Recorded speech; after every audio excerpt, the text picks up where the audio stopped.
Alright fellas, here we are back in Pokemon Masters. We got ourselves tomorrow the release of the Super Spotlight Holiday Seasonal Scout banner.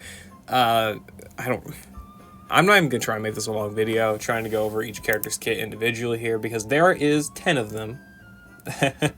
And I mean, the banners, these holiday rerun banners, or just rerun seasonal banners in general, are very, very rarely worth it. I mean, we'll go over like the scout type of course here, but just saying, all 10 of these characters, other than Lily and Bugsy, all of these guys from Sycamore to Rosa are going to be featured on one banner, each with a split rate equally up to 2%. Which, if you can't do math, that is 0.2% rates for each individual character, meaning if you want one specific character, good luck. You very good luck, right? Like, even a lot of gotchas don't have 0.2% pull rates for individual characters. Granted, I mean, also, this is a rerun scout, not a new character, which a lot of times new gotchas have, like, 0.5% rates for new characters, but that's besides the point. It's whatever. Yeah, okay. So the banner is going to have, of course, a paid and non-paid variant. If we want to look at the regular seasonal scout non-paid variant, this is it. I mean, it's a regular banner. You get 100 bay gems for daily, 300 for regular single, 3,000 for multi. There are no rewards, and it's, again, all of these characters featured, all 10 of them. Yeah, it's pretty nuts. There is, of course, a tiered scout as well. This is 10,000 paid gems total between 5 multis, which is not a bad deal for sure. I mean, the first step of these banners is not really too horrible, but you mostly got to consider with these scouts that it is, again, 2% rate. So if you're wanting, again, anyone specific, it's not great. Like, whereas the Galar Variety banner, for example, if we want to look at that, this banner is pretty good because these characters have 1.5% rates each, up to 4.5% total rates for any given character.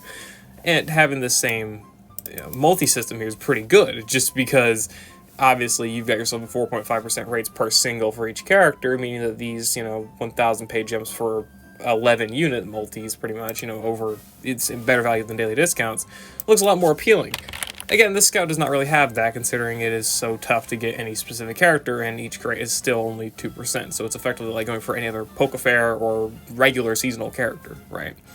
Again, 10,000 paid gems, you get up to 10 5-star power-ups and varying levels of rewards here, and you get yourself a ticket here, which has a 25% rate split 10 ways for each character. So you got a 25% chance to get any given holiday character and a 75% rate to get a spotlight character. That's what this is used for.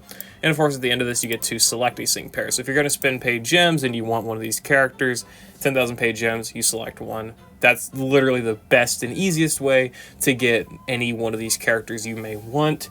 But of course, that requires paid gems, and also got to consider it's probably not going to get you dupes. You do get those 5 multis along the way, so there is the chance you get the character you want early, or there's a chance you get dupes or something like that, but it's never going to be guaranteed.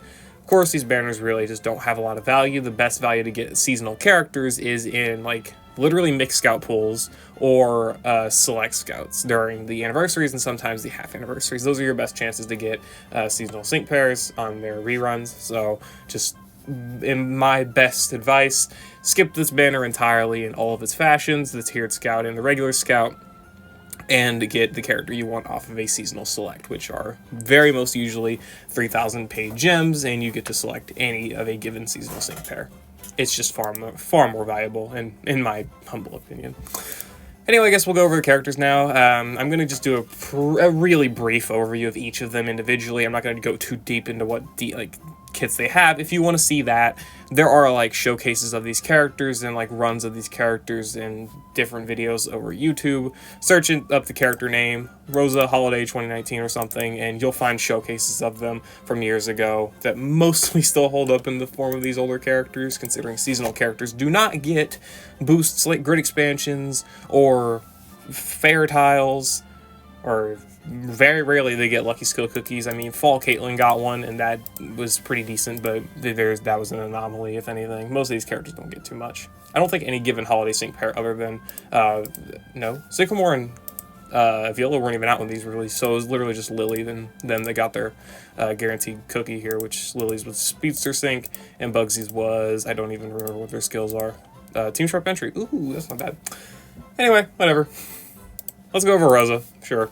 So Rosa's sync pair that kind of focuses on random buffing. She's got gauge acceleration, speed buffs, and random buffs on her trainer moves. So, you know, good omnipresence, attack all for focus attack buffs. So shelter, healing, hail. She kind of wants to be in hail, though she doesn't set it. I think actually doesn't she have one setting? Yeah, she's got cold front. She sets on entry, but that's literally it. So if you want some entry hail, there you go. Definitely wants to be run with another hail setter. If you want to make full abuse of her passes like healing hail and snow shelter and whatever else, of course you don't have to. Hail rally for buffing ally crit at a 20% chance when her Pokemon uses a move. Stoic 4 for buffing her own defense. Shared fortune with just more buffs, more random buffs on her trainer move here. And mad strength on Eriott for buffing her own attack, not even her allies. Ice Shell increasing her defense by 50% in Hail, which is good because her stats are not that great. Like, her defense and her physical defense and special defense are just not great. That 50% buff to Hail actually gives her respectable defense, so you really do, again, you do want to run her in Hail. And then Team Speed Entry for some speed buffs. She focuses quite a bit on gauge and then random buffs and attack buffs, and that's mostly it. She's got a little bit of utility, again, like Cold Front, but for the most part, she's quite lacking in both defensive utility, healing utility, and overall her buffing presence is not that great. But she's also, well, 5 years old, literally, so let's not hold it against her. Bloody Siebold, he's a tech character, but he's more of a striker, honestly. He's got Octazooka for accuracy, debuffs, and damage. I mean, 67 power, sure. Scald, 104 power, 3 gauge. Not really that crazy, but is still, you know, some damage. Straight move buffing is defense and special attack, and special defense here for some reason. They gave him, you know, defensive buffing ability and also special attack. Again, this is back in the day, 2019 character, right? Fortuitous for random buffing for himself. You know, those evasion buffs could be nice. Those accuracy buffs, you know, whatever else. All this could be nice. Hostile environment for extra burn chances on Scald. Piercing gaze means he can't miss, so really, those accuracy buffs actually aren't even doing anything for him. I do like his evasion, or accuracy debuff and evasion buffing, though. I think they can give him some good gauntlet tech. That's definitely something to have. Eagle Eye for some crit buff, self-sufficiency again. A lot of these abilities are good in the gauntlet. Like, Eagle Eye is good, Discombobulate for more accuracy debuff. These are good. These are pretty good tiles, just for the most part, Siebold on his own is really aged. He's got 313 special attack at max. This is not good, obviously, even with his nuke being relatively respectable with Rising Tide, Critical Strike 3, and the burn in 8 here. I mean, coming off of 313 special attack stat, it's not going to be fantastic. It's a pretty solid nuke, decent nuke even for today's standards, but definitely not beating out, like, really any water types that released with even in the past 3 years. Like, it's not beating out Nessa or anything like that, who is critically acclaimed for being one of the best general pool water nukers, or just nukers in general, right? And then a few other abilities like Focus Rush for crit after the sync move, more Fortuitous Nodes for more random buffs, and some other things, right? So, Siebold, mostly focusing on those debuffs and random buffs for him, well, accuracy debuffs and random buffs for himself, and having a good nuke. Pretty good nuke, but definitely nothing, like, absurd. Again, especially in regards to modern general pool. Holiday Erika, who's a support sync pair. This character was literally outclassed by Sycamore post-release, which is pretty funny. Poor lass. Poor lass. It's crazy. Extra gen all but giving allies regen. I mean, I praised Holiday Jasmine for this ability, but also Holiday Jasmine has other things to give her good ability. She's got Layup, which restores ally HP by 40%, which is pretty good. Obviously, one use, but still, for all allies, that's really, really solid. Returning lower allies' stats normally and raising allies' defense by 1. I feel like they really undertuned her buffing ability because of how good her healing is. I mean, Draining Kiss, Extra Gen all allies, 40% healing. This is all really good. She does have Train with NPR as well, so if you can fish for that, then that is some good healing. But, of course, her defensive prowess outside of that isn't that great. Like, her defenses are... Oops, I'm lowering her level instead of raising it. 342 defense, that's good. 298 special defense, that's significantly weaker. HP's fine. Special attack's actually really good. I mean, this is going to probably do some work in the Legendary Gauntlet for, you know, capping out on that Draining Kiss healing. So, probably good for that game mode. I mean, just being honest. Though her ability to buff her own defenses in the team's defenses in general isn't really that great. Tighten Up 4 buffing her own that special defense is fine. Shared Fortune buffing ally random stats, that's fine, but again, she probably, if this focused on like buffing allies special defense and defense by 2 or something, probably just a different story, because this would have been pretty damn solid, honestly. But she does not have that, so... Healing Hand 2, removing ally status conditions, you know, could be some good usage in that. Sycamore's got the same passive, but still, I mean, it is not bad. Quick Cure, removing Flinch, Confusion, and Trap. I mean, you know, a lot of characters have this pretty much innate nowadays. Healing Hand 2 again in here in the grid if you do want a higher chance to proc healing. This means that if you're dealing with paralysis or burn or poison or whatever, you know, you don't have to deal with their effects for nearly as long if you can, you know, make it happen quicker, but also just get lucky. Drain Kiss Master Healer for better healing, and a few other general tiles, like HP Advantage to buff her damage for Draining Kiss. I mean, I do think that she's got pretty solid ability to buff her own damage for Draining Kiss utility. That honestly legitimately could be solid. I don't know why she's got Mad Strength over the, like, Mind Swell. That would be cool, or Witty Hit, whatever the fuck it is. But you should have given her that instead of Mad Strength for Vine Whip. This is doing nothing. You're gonna want to use Draining Kiss. Still though, whatever. I mean, she's got very good healing, but her bulk is not like uber good, and she doesn't really buff it too much. So it's mostly just an out heal the opponent type of thing. Holiday Skyla. This is where the characters start getting like decent, but in Skyla's case, she really suffers from kind of wanting too much and not really being strong enough. I think she was buffed a lot by Champion Blue, which obviously, you know, a lot of characters are, but in Skyla's case, I do like it quite a bit more, because he's able to max out her offenses with crit and special attack and also apply a status condition so that her innate nuke is activated. I like that, though I don't like that she has Flinch Hitter. I hate Flinch Hitter. I hate it so much. Stats are fine. Try Attack is a decent damaging move. Air Slash is for flinching, special attack buffing. She's got crit and speed buffing on her trainer move and random stat buffing for all allies here. If you want to fish for evasion, you can, or if you want to fish for faster special attack buffs, then, you know, there's that too, and again, other things as well. Super Interference for raising the chances of flinching and also applying the status conditions on Try Attack, so 60% chance with flinching and 40% chance for the status conditions respectively. And then Foul Fighting 5 here for powering up her moves against enemies that are flinched, confused, or trapped. That's what I hate about flinch passes. Flinching, those type of passes for flinching is never good, just because flinching is something that wears off in like half a second, so you barely get to make use of it. It really sucks. This is always just not great. And Flying Shift, of course, you know, because Tri-Attack's a normal move.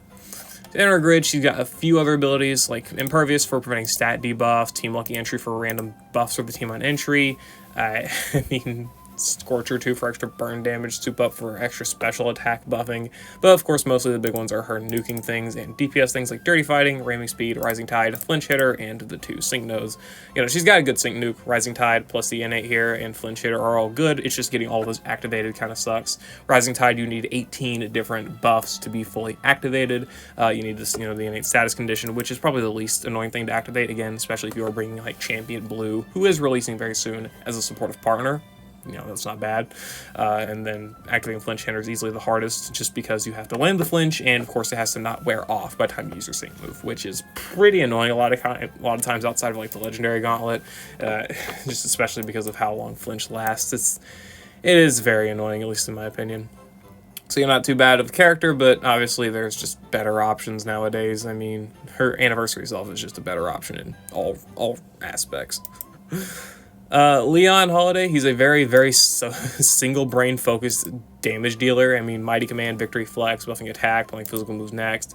He's got 3 training moves for that Mighty Command, being able to buff physical moves next with each one of them, and of course providing good self-sufficiency. Glacial Lance being a strong AoE attack for gauge 192 power at max, mostly 176 though. The split damage does hurt it quite a bit, but he does have multipliers for it as well, like Ramming Speed and Invigorating Hail, Free Synergy. I mean, these are not bad multipliers, just you're very unlikely to activate Free Synergy. Invigorating Hail is just not a good multiplier, plus it's only 10%, and Ramming Speed is really the only consistent one, though it is also surrounded by a bunch of garbage that you mostly don't need. I mean, Sync Freebie is good for his gauge because he's also again a 4-gauge user. He's not really the fastest thing in the world. 200, like sub 300 speed is just not good. Even if he does buff his own speed, it does kind of suck. And then he's got nuking stuff like Freezer Burn, Heavy Hail, Mighty Rush for physical moves next after the sync, and Heavy Hail 2 are in the grid. Yeah, Freezer Burn sucks. He needs to be frozen. This basically means you're really relying on Cold Snap. I mean, 1 and 2 here on the grid, and Heavy Hail needing Hail again, you know.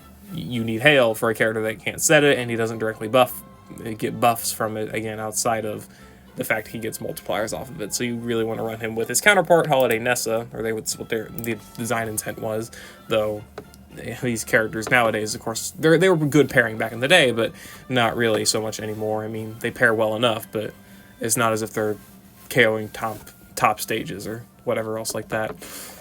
But yeah, I mean, again, he's a pretty brain-dead damage dealer. He can do decent damage, nothing crazy anymore. Definitely easily replaceable by, like, Ghetsis' Grid Expansion. Or, like, just Ghetsis in general, really is a good substitute for whatever he can do. Holiday Nessa, good utility on her. She's got a lot of good utility. Her nuke just kind of sucks. Innate Hailstorm, Sync Node's not good really at all, but that's not really what she's focused on for the most part. She's mostly focused upon utility and I guess DPS in a way, because she's got ramming speed here. Ice Plow. That's funny. Ramming speed, Ice Plow, Invigorating Hail. I mean, these are all good damaging nodes for Icicle Crash to be stronger, but also she's got Hail for... you tell me. Setting Hail, right? Good utility. Aggravation 1 on Icicle Crash. Super Preparation on herself for being able to do more damage in Hail. Pep Rally on Hail for the speed buff for the team that's directly powering up ramming speed. Powder Snow, Hostile Environment, so you can get some higher chances for freezes, though you're going to be mostly focusing on Icicle Crash flinches most of the time, right? I mean, there probably are cases where the freeze could be better or just whatever, but obviously the flinches are, you know, the more consistent option. Hail NPR 4, that's a very, very good way to get extra hail. I mean, 50% chances, that's very, very good. Very, very good NPR. Not many characters have 50% or higher NPRs, for sure. Team Fierce Infliction 4 for Hail as well here for more attack buffs. I mean, she gives like a good supportive vibe off of pretty much anything she does related to Hail. It's pretty good. And just a few other, you know, things. She's got pretty good damage focus with Icicle Crash and utility with Hail, being able to set it, apply flinches with Icicle Crash, apply attack and speed buffs with Hail setting and stuff like that. She's also able to buff attack and crit for herself and also apply gradual healing to all allies during Hail. So again, more of that supportive stuff. Ice Face, being able to shift her face, the Ice Hue's face into Noise Face and Ice Face, which prevents damage from a physical attack, and then shifting it to Noise Face, and then, you know, shifting it back after it uses Hail. It doesn't get any different buffs between Noise Face and Ice Face, other than losing some defenses and gaining some speed and special attack between the form changes, which the defensive debuffs do suck, but the speed, I guess, is nice, though the special attack is quite literally useless. And then Hasty Hail for more gauge and Hail and other stuff like that. So, yeah, good Hail-oriented character, but you're mostly going to get it because she's pretty. She's got a great outfit and hair and all that stuff. I like this character's outfit and alls in general. Anyway, moving on, Holiday Jasmine. One of my favorite Holiday Sync pairs is where they start getting really, really solid, honestly.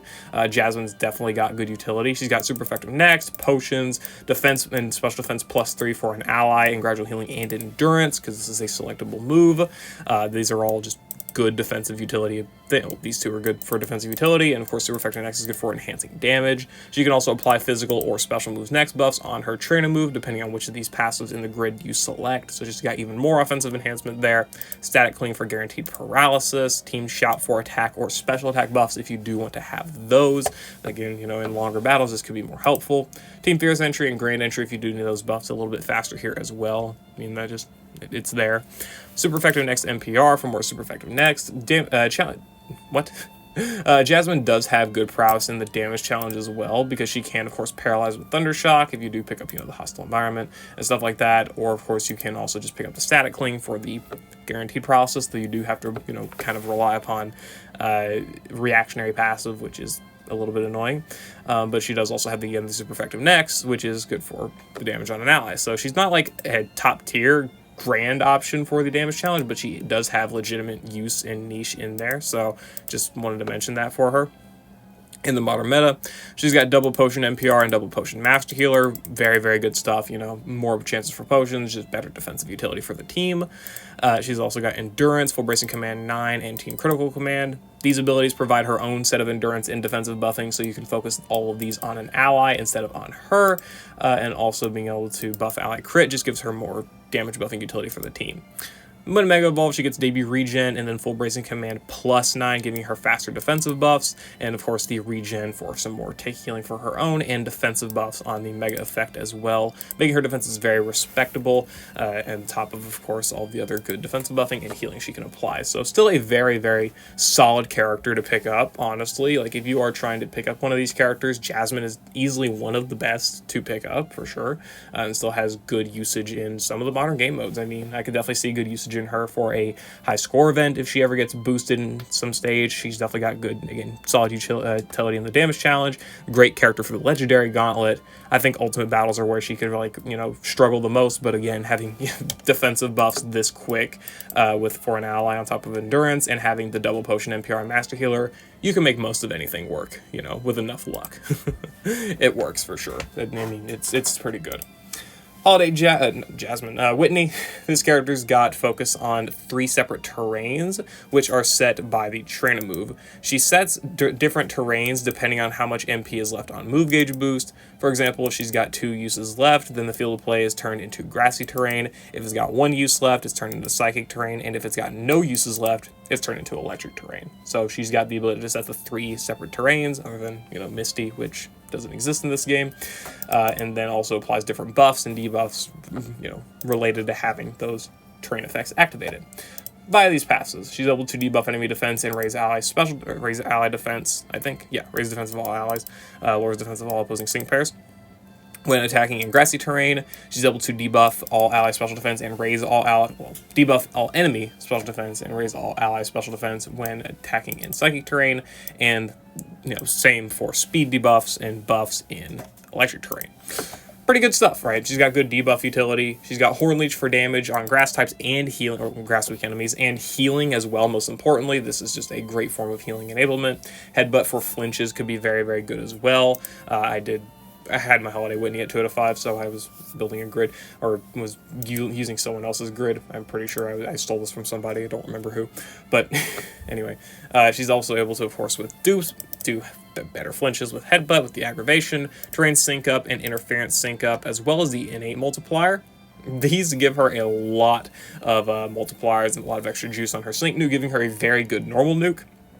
I don't know if it's better than Larry's or anything like that, but it is still really strong. You know, 466 attack, 412 base power sync nuke. These are good, legitimately strong nukes off of a normal character. So if you're trying to look for a strong normal type nuker, Whitney can cover that. Of course, you know, that's not necessarily always in demand, but it's still good, for sure.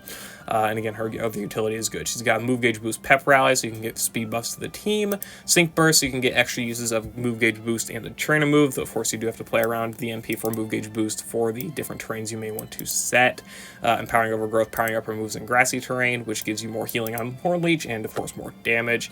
And, of course, other utility like Mind Boggler for better special defense debuffs. Team Slow Mo for speed debuffs when attacking in electric terrain for just, again, faster debuffs, right?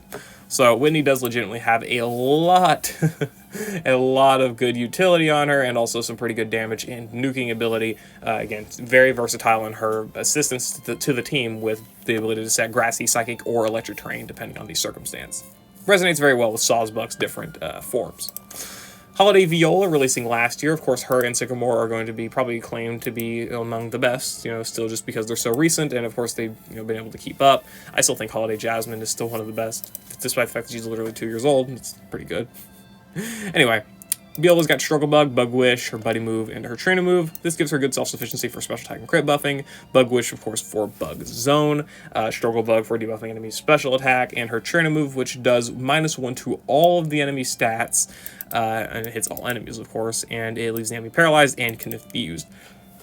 This would be a good ability in the damage challenge if it wasn't for the fact that it confuses the enemy, as well as also only doing -1. I hate that it's -1. It really just does not do her any favors, or, well, many favors, I guess. But, you know, you're going to do what you got to do. She's got not innate power play, but she's got power play in the grid for her nuke and Sack Shock 5, so she's got a decent sync nuke. She is a field tech character, so she does not have an innate sync multiplier, which does kind of suck. But off of 475 special attack, pretty much 500 power sync move, 170% multipliers isn't terrible, especially because she also has the ability to set Bug Zone on that sync move, so it's relatively strong on that front. She's got opponent paralysis failed, not guaranteed, but a higher chance to do it, which can be very, very fun. I love messing around with enemies being paralyzed. It's funny. Bug Zone team attack damage reduction, so the team's got damage reduction in Bug Zone. This could be good for some extra survivability. Status conditions, giving enemies random stat debuffs, so she's got good stat debuff utility, and a few other things in here like shocking slowdown. Yeah, slocking showdown, sure. Slocking, lord. I thought she had special defense debuffs as well. Huh. I thought maybe I made that up. Who knows? Yeah, looks like I made it up. Anyway, yeah, so she's able to debuff random stats, guaranteed debuff speed when attacking a paralyzed enemy, and again, other utility in here like being able to buff ally damage when attacking paralyzed opponents, being able to paralyze on the sync move, and apply higher chances of the enemy hitting themselves in confusion. So she's got good utility all around, Bug Zone setting, offensive debuffs, a good nuke related to those debuffs. Well, not just offensive, but random debuffs, rather. And good, again, a good nuke compared relative to being able to do those debuffs. And decent supportive ability, again, with that Bug Zone. And these abilities here to buff ally damage. So, not too bad for a team. Again, if we do get, like, an eventual Arc Suit character, she's either going to be replaced or she's going to synergize extremely well with them. We'll have to see. Though, I think Holiday Bugsy, of course, good lord, I don't have anything to drink, so that's going to probably happen for the rest of this video. But Holiday Bugsy probably kind of took her job in the ability to set Bug Zone. Though, of course, you can run them together, so, yeah. Anyway, Holiday Sycamore, the last of the characters. This guy was very funny because he was super focused on the upcoming grass high score event to where he really just became a grass-focused character in all sense. He's able to raise ally grass rebuff on his first attack move for all allies, and he's able to lower enemy grass rebuff for the all enemies the first time his attack move is successful, which is Razor Leaf, so it's AoE, right? Obviously, that's going to be good for enhancing grass damage and also receiving less grass damage. Again, he was built for a grass high score event back last year. Well, I guess technically this year, it was in January, so, you know, whatever. He's got hit HP recovery for more HP. I say more HP recovery because he's also got, like, potions in here. I mean, yeah, whatever. And group Grass Guard for more grass damage reduction. Yeah, give this guy Grass Guard, which he's got in the grid. So give him more Grass Guard. I'm surprised he doesn't raise his type resistance to grass as well. Good lord. But yeah, I mean, again, he was built for any stage that is grass. So if you want to, like, fight Tapu Bulu, this guy is really pretty effective, obviously. Good defensive stats, of course, here as well. Attack is, like, not great, but definitely, I'd say it's honestly higher than for most support standards. He's got Strike as the EX roll, which for him is literally useless. I mean, if he had the ability to lower enemy grass rebuff on sync, like, you know, Penny and Champion Blue did, it would have made sense, but I'm pretty sure they literally just forgot that ability or forgot to implement it by time he was releasing, and they just kind of went with it. I'm honestly, that's my headcanon.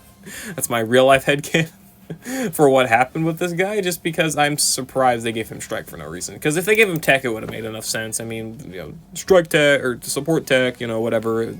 We had a lot of those back on this release. We still do now, but it was very common back then because they didn't do Field and Sprint at that point. Except when they did Master Fairs in December. Whatever. It doesn't matter.